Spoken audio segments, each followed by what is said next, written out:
네, 낙원제일교회 고등부, 중등부 친구들 또 선생님들, 저희들 오늘 6월 2일 수요일 큐티, 오늘은 시편 2편 1절부터 12절 말씀 통해서 진짜 왕이 나가신다라는 주제로 저희가 함께 큐티를 진행하도록 하겠습니다.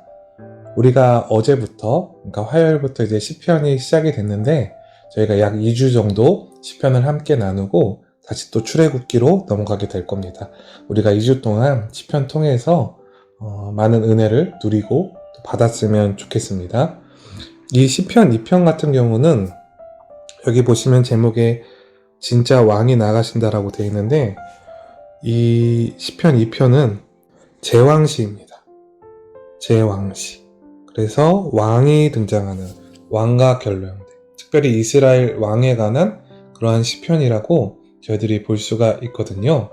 그래서 우리가 먼저 이 1절부터 3절을 좀 보게 되면 1절부터 3절을 좀 보게 되면 1절, 2절, 그 다음에 3절 제목에 보시면 바로 세상 왕들의 반역에 대한 부분이 1절부터 3절까지 등장합니다.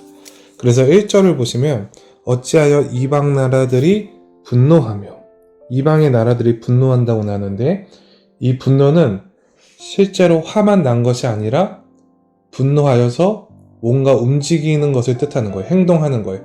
여러분 때로는 화가 나서 뭔가 행동을 취하죠. 그런 것을 의미하는 거고요. 더 나아가서 민족들이 헛된 일을 꾸미고 있다는 것입니다. 꾸미는가. 이 꾸민다는 말의 뜻은 무엇이냐면 실제로 계획하고 또 행동하는 것입니다. 그러니까 분노가 치밀어 올라서 뭔가를 계획하고 행동하는 것을 말하고 있는 것이죠. 그래서 2절을 좀 보시게 되면 이렇게 헛된 일을 꾸미고 분노하고 행동하는 이들이 누구인가? 바로 세상의 고난들, 또 간원들입니다. 즉 이 세상의 사람들인 것입니다. 이들의 공격 대상은 누굴까요? 좀 다른 색으로. 바로 이들이 원망하고 분노하고 공격하고 있는 대상이 누구냐면 먼저 여호와 하나님, 그 다음에 그 여호와의 기름 부음 받은 자, 바로 이 두 개의 대상을 공격하고 있는 것이죠. 특별히 3절을 보시면 이렇게 표현하죠. 우리가 그들의 맨 것을 끊고 그의 결박을 벗어버리자 하는도다. 이 3절을 보시면 결국 뭐냐면은 바로 이들의 통치, 즉 여호와의 통치를 거부하고 지금 나선다는 거예요. 바로 여호와의 통치를 거부하는 일을 계획하고 꾸미고 있다는 것이죠. 이것이 바로 1절부터 3절까지 나오는데 바로 이 1절, 2절, 3절에 대한 하나님의 반응이 4절이에요. 4절을 보시면 하나님께서 이런 이들에게 어떻게 반응하고 계시냐? 바로 웃고 계십니다. 더 나아가 비웃고 계세요. 이것은 여러분 예를 들면 이런 거예요. 정확한 비유는 아니겠지만 여러분 우리 중학교 친구들, 고등학교 친구들 예를 들어서 우리 학생들에게 유치부 학생, 유치원생이 여러분한테 막 주먹을 막 이렇게 내밀면서 덤벼요. 그럼 여러분 반응이 어때요? 웃음이 나죠. 그쵸? 그리고 그 유치원생을 괴롭히기보다는 그냥 황당한 거죠. 그쵸? 우리 하나님의 입장에서도 이것보다 더 황당하신 거예요. 그쵸? 하나님께서는. 그러면서 하나님께서 정확하게 그들에게 이러한 웃음의 반응과 더불어 그럼에도 불구하고 이들이 계속해서 분노하고 헛된 일을 꾸미니까 하나님께서도 뭔가 방법을 취해야 되잖아요. 그쵸? 그 내용이 바로 6절이에요. 하나님께서도 5절 보시면 분을 바라시며 이러한 모습에 대해서 진노하십니다. 그런데 하나님의 방식은 어떠한 방식이냐면 바로 내가 나의 왕을 거룩한 산 시온에 세운다. 즉 하나님의 방식은 뭐냐면 하나님께서 직접 때리시는 게 아니라 바로 자신의 대리자를 세운다는 거예요. 이 땅 가운데서. 그 대리자가 뭐예요? 바로 이스라엘의 왕인 것입니다. 자, 그러면 이제 구체적으로 그 하나님께서 이 왕을 통해서 어떠한 권한을 주시고 어떻게 일을 하시는지 우리가 7절부터 12절 내용을 우리 함께 봅시다. 7절을 보시면 하나님께서 이렇게 말씀합니다. 그 왕에게 너는 내 아들이라. 그러니까 결국은 그 이스라엘의 왕을 무엇으로 삼으신다는 거예요? 하나님의 아들로 삼으신다는 거예요. 그래서 이게 굉장히 놀라운 약속이죠.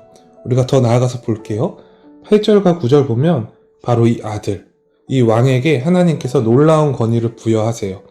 이방 나라를 내 유업으로 주리니 네 소유가 땅끝까지 이르리로다. 더 나아가 네가 철장으로 그들을 이방 나라들을 깨뜨릴 것이다. 질그릇같이 부술 것이다. 이게 하나님께서 바로 이스라엘의 왕, 곧 자신의 아들 삼으신 그 이스라엘 왕에게 부여하신 권위라는 것입니다. 여러분, 그렇기에 이 이방 나라, 그것은 우리도 포함이겠죠. 우리들이 취할 수 있는, 선택할 수 있는 가장 지혜로운 선택은 무엇일까요? 그것이 바로 오늘 본문에 나와요. 10절과 11절과 12절에 이방 나라들이 어떠한 선택을 해야 되는가? 보시면 10절 보시면 그런즉 군왕들아 너희는 지혜를 얻으며 세상의 재판관들아 너희는 교훈을 받아라. 그러시면서 11절 보면 여호와를 경외함으로 섬기고 떨며 즐거워할지어다. 더 나아가서 그의 아들 즉 왕에게 입을 맞추라. 하나님께서 세우신 그 왕, 그 아들에게 입을 맞추라고 말씀하세요. 여러분, 중요한 건 뭐예요? 결국은 이게 무엇을 말하냐면 바로 여호와 하나님의 무엇을 받으라? 통치를 받으라는 거예요. 그분의 다스리심을 받으라는 거예요. 이게 굉장히 중요한 내용인 것입니다. 특별히 우리 12절 마지막에 이렇게 나와요. 여호와께 피하는 모든 사람은 다 복이 있도다. 결국 이것이 무엇이냐면 이 환란이라는 것을 누구나 만나잖아요. 그렇죠? 인생 가운데 그것은 대개 우리가 내가 나를 왕으로 생각하고 내 마음대로 행동하며 내 생각대로 살아가고 그 여호와 하나님의 통치를 거부하며 마치 오늘 본문에 등장하는 이방 나라처럼 우리가 행동할 때 여러 가지 환란을 만나가지. 근데 이 환란을 만날 때 우리가 바로 여호와께 마음을 들이면 여호와께 피하는 자들은 결국 뭐가 있다? 복이 있다는 거예요. 시편 1편에서도 바로 이 부분을 언급하고 있죠. 복 있는 자가 누구인가? 근데 이 시편 2편에서의 결론은 바로 여호와를 피난처 삼는 자, 여호와께 피하는 자, 여호와의 통치를 받는 자가 복이 있다고 약속을 해주시는 것입니다. 우리가 마지막으로 한 가지 더 알아볼 건데 하나님께서 아들에게 특별히 이스라엘에게 왕에게 그 통치권을 허락하시잖아요. 특별히 이것은 우리가 다윗 언약이라고 하거든요. 하나님과 다윗이 맺은 언약입니다. 근데 이 다윗 언약 가운데 한 가지 약속이 있는데 그것이 무엇이냐면 내가 다윗의 아들, 내가 너의 아들을 영원한 나의 아들로 삼겠다. 이것은 누구를 얘기하는 거냐면 바로 솔로몬이죠. 그런데 이것뿐만이 아니라 사실은 궁극적으로 이 영원한 아들은 누구십니까? 그 부분을 보는 거예요. 우리가 같이 묵상하기 부분을 좀 읽어볼게요. 그분이 누구신지 우리 온 세상을부터 읽겠습니다. 우리 함께 읽겠습니다.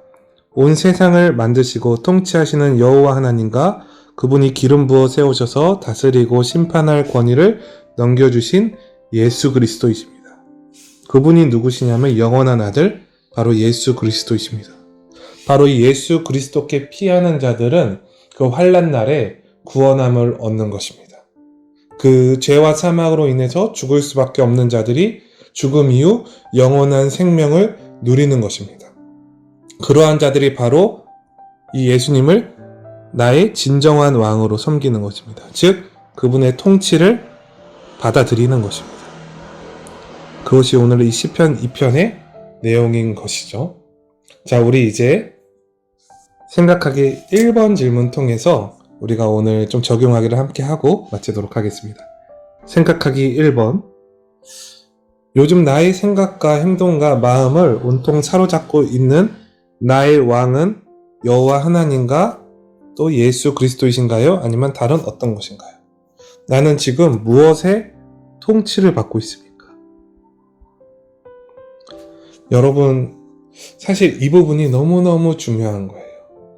그러니까 단순히 예수 그리스도를 믿는다는 것은 내가 내 맘대로 살아가면서 예수님을 믿으면 구원 얻는 이런 차원이 아니라 내가 예수 그리스도를 믿게 된다는 것은 내 삶의 주인이 예수님이 되는 것입니다. 내 삶의 왕으로 예수님이 임하시는 것입니다. 그렇게 자연스럽게 따라오는 반응인 이 통치함을 받게 되는 거거든요. 통치. 그래서 우리 친구들이 요즘 삶 가운데 정말로 내가 예수님의 통치, 즉 그분의 말씀의 뜻대로 살아가고 있는가? 그분의 말씀 앞에 순종하고 있는가? 아니면 전혀 관계없는 일주일에 한 번 예배만 드리고 살아가고 있는가? 이것이 굉장히 중요하다는 것입니다. 전도사님도 이렇게 생각해보면 정말로 하루하루 삶을 살아갈 때 참 하나님 앞에 부끄러울 때가 많아요. 왜냐하면은 내 삶의 주인이 나일 때가 너무 많거든요. 그래서 먹고 싶은 거, 하고 싶은 거, 보고 싶은 거, 듣고 싶은 것을 마음대로 취사선택하는 삶을 너무 많이 살아요. 근데 그러면 우리 안에 계신 성령님이 우리를 위해서 탄식하시는 거예요. 그래서 저희들이 오늘 하루는 정말로 나의 왕이신 예수 그리스도를 깊이 묵상하며 오직 그분께 여호와께 피하는 자들이 복이 있는 자들이다. 환난 날에 여호와를 찾는 자들. 내 인생이 너무나 부끄럽고 추악할지라도 내가 이 시간 이 환난을 통해서 더욱더 여호와를 찾고 여호와께 피하겠다. 다시 한번 나의 통치자를 예수 그리스도로 내가 인정하며 나아가겠다. 그러한 자들이 바로 복이 있다 말씀하신 이 시편 2편을 의지하면서 오늘 하루 살아갔으면 좋겠습니다. 기도하겠습니다. 사랑이 많으신 주님, 저희들 시편 2편 오늘 함께 묵상했습니다. 주님, 저희들 이 세상의 통치 혹은 나의 통치를 받는 것이 아니라 저희들 오직 예수 그리스도의 통치, 그 하나님의 그 아들의 통치를 받을 수 있도록 오늘 하루 저희의 삶을 인도하여 주시옵소서. 저희들 오직 여호와께 피하는 자들 되기를 소망합니다. 그러므로 말미암아 복 있는 사람들이 되기를 원합니다. 주여, 저희들 그런 인생 될 수 있도록 인도하여 주시옵소서. 감사합니다. 사랑합니다. 예수님의 이름으로 기도합니다. 아멘.